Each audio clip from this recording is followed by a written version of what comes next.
Assalamualaikum warahmatullahi wabarakatuh. Alhamdulillah kita sudah masuk ke pertemuan ke-6 kita. Sebelumnya, marilah kita berdoa sebelum mempelajari hari ini agar apa yang kita pelajari hari ini dapat bermanfaat. Berdoa dimulai. Selesai.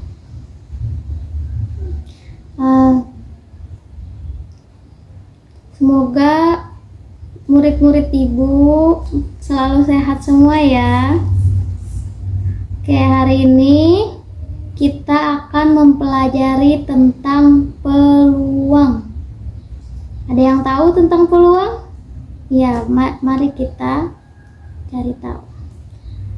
Oke, sebelum itu ibu akan menjelaskan tentang sosok Gerolamo Cardano untuk peluang ini.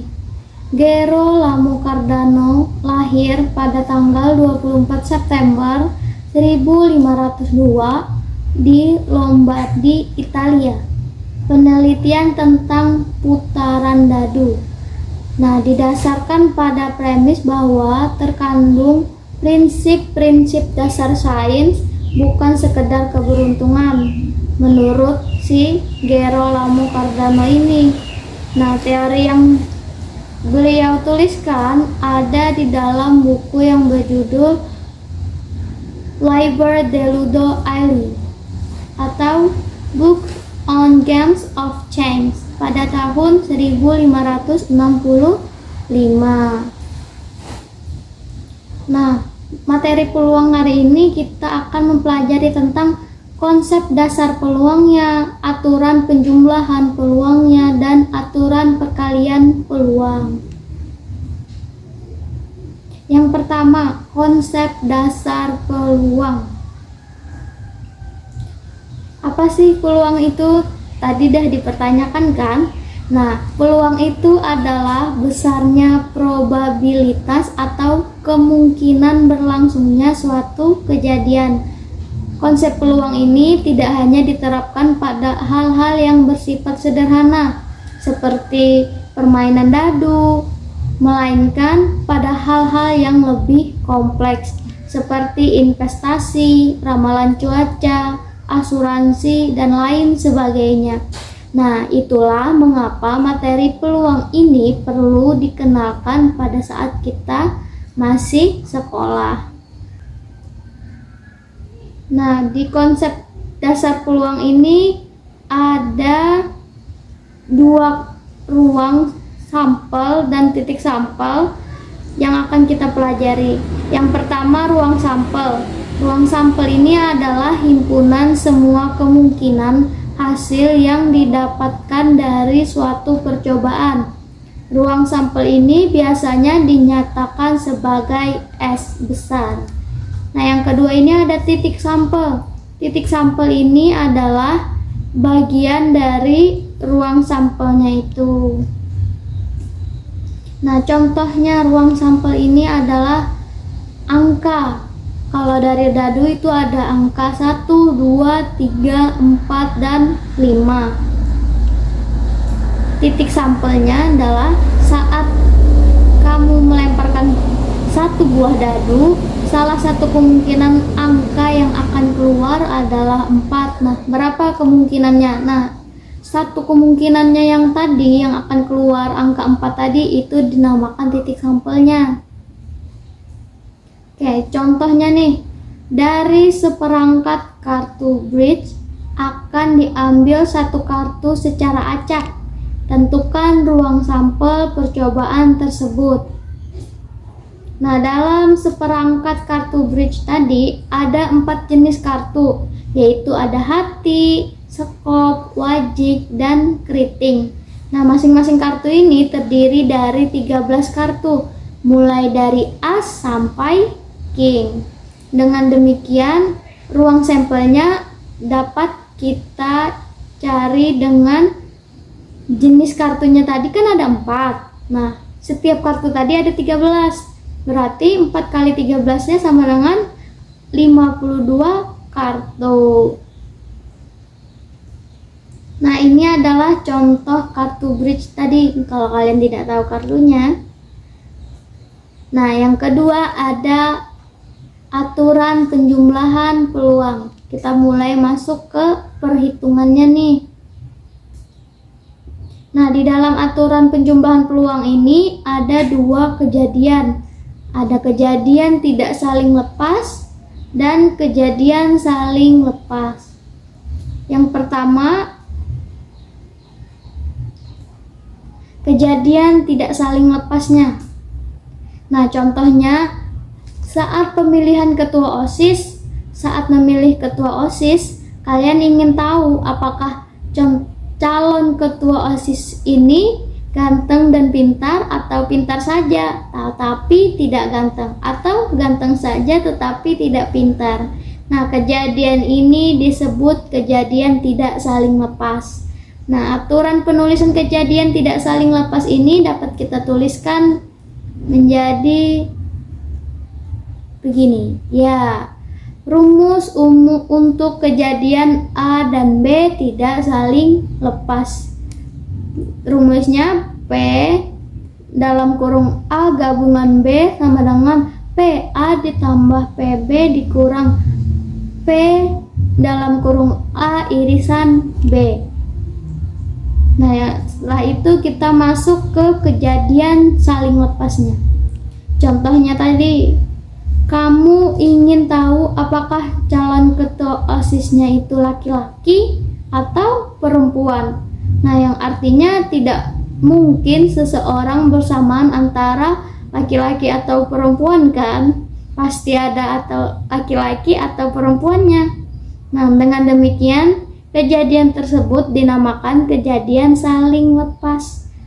Nah, secara matematis kita dapat tuliskan rumusnya sebagai berikut. Nah, ini adalah rumusnya. P dalam kurung A gabungan B sama dengan PA ditambah PB. Nah, yang ketiga, nih penjumlahan sudah selesai, kita masuk ke aturan perkalian peluangnya. Aturan perkalian peluang. Nah, di aturan perkalian peluang ini juga ada dua kejadian.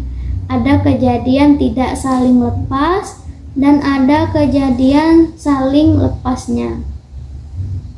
Yang pertama, kejadian tidak saling lepas.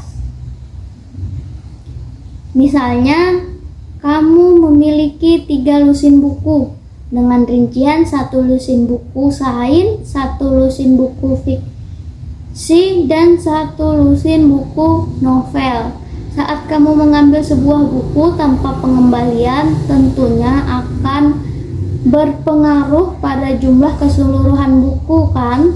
Nah, artinya peluangnya pada pengambilan kedua buku berbeda dengan pengambilan pertama karena buku tidak dikembalikan.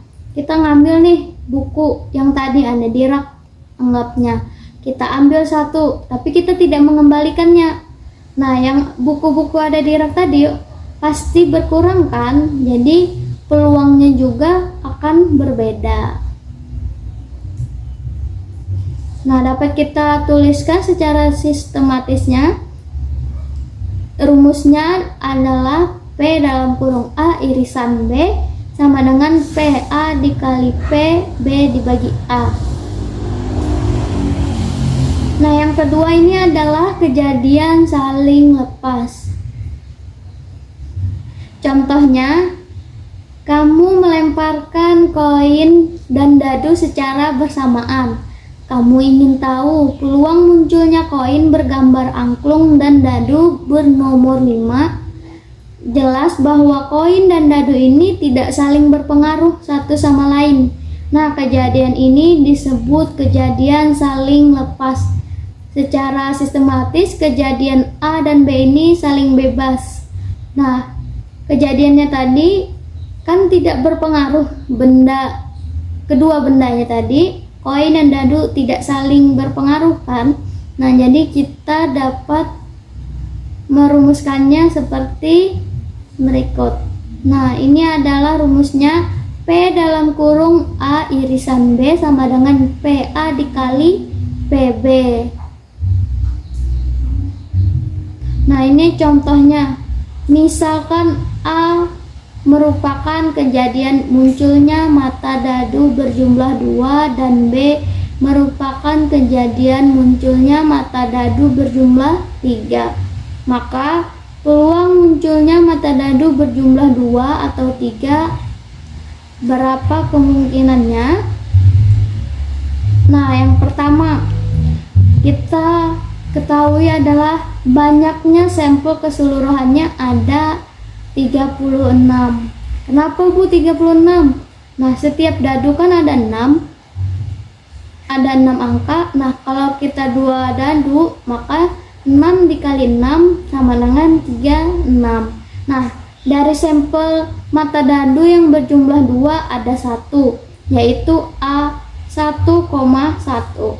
Nah, sedangkan yang sampel dari mata dadu yang berjumlah 3 ada 2, yaitu B sama dengan kurung awal dalam kurungnya 1,2 dan 2,1. Nah, dapat kita gunakan rumus penjumlahannya tadi.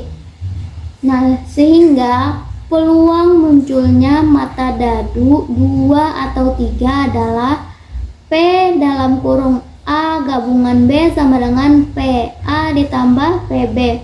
Masukkan nih tadi yang kita ketahui tadi sama dengan 1/36 ditambah 2/36. Nih, penyebutnya sama kan? Langsung saja kita tambahkan. 1 ditambah 2 sama dengan 3. Nah, jadi hasilnya 3/36. 3/36 ini masih kita bisa sederhanakan lagi. Maka hasilnya dapatlah 1/12. Ya, terima kasih. Sekian penjelasan dari Ibu. Semoga kalian paham. Apabila ada yang ingin ditanyakan, silahkan chat Ibu atau kirim lewat email Ibu ya.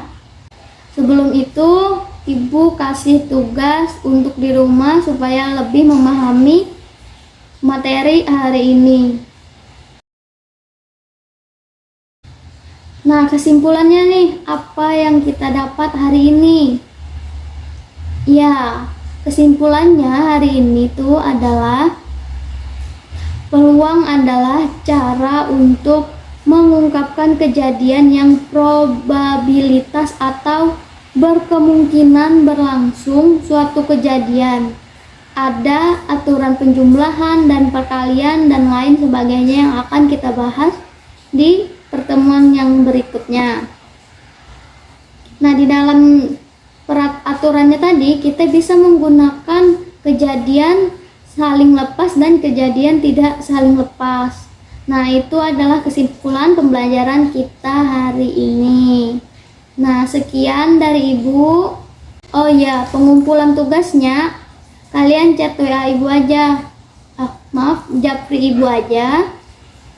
Itu juga sebagai daftar kehadiran kalian. Kalau kalian tidak mengumpulkan tugas, maka kalian dianggap tidak hadir pada hari ini.